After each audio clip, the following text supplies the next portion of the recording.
Good morning. First thing on the agenda. IHS Markets today announced with much fanfare they're merging with S&P Global. Now, I realize banks are taking everything over from banks to pay boxes, but this is the company that delivers inflation markers and other important economic data, even from China. How long before they manipulate all that to suit the suits on Wall Street? When it comes to honest reporting, we know where the rating agencies like Moody's and S&P were in 2008, so I'm wondering, let's do the breakdown. Sorry. China this morning announced an incredible 35% expansion in February's industrial production and another 34% increase in retail sales.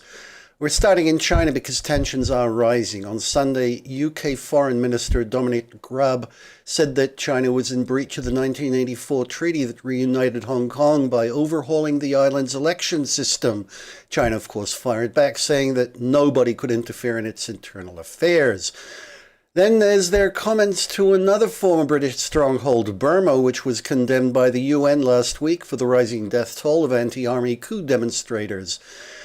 China has reportedly told authorities to crack down on looters and perpetrators. And then there's Bloomberg's story this morning warning against U.S. contention over Taiwan. They're saying that even if a confrontation wouldn't go ballistic, it would go cyber, and that would cost the U.S. 2.5 times its daily GDP, according to the New York Fed, a fight that China could easily win. Markets this morning are mainly down, except in Hong Kong, ironically.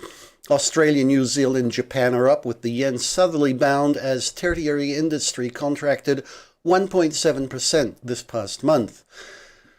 Machinery orders also contracted 4.5% month-on-month, but surprised to the upside after expanding in December 5.3%.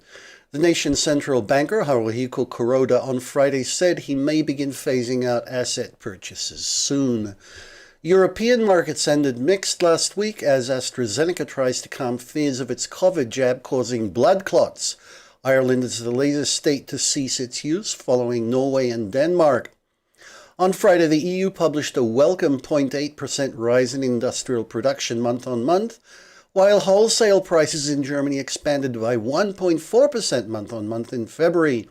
On Thursday, the zone welcomed recommendations by the ECB for expanding money printing to quash debt financing costs. In the U.S., equities maintained their pattern Friday, the Dow and S&P continuing to creep up, and Nasdaq down another 0.6%. Producer inflation Friday came in at 0.5%. Michigan consumer sentiment soared past expectations to 83 points in March. And in Canada, unemployment dropped 1% to 8.2%, with participation disappointingly holding steady at 64.7%. Oil and gold are rising this morning after the Baker Hughes count on Friday came down a rig, and Bitcoin is dropping somewhat after hitting 61.5K on Saturday. Tomorrow we're expecting Volkswagen quarterly earnings, which more or less puts us at the close of the current season.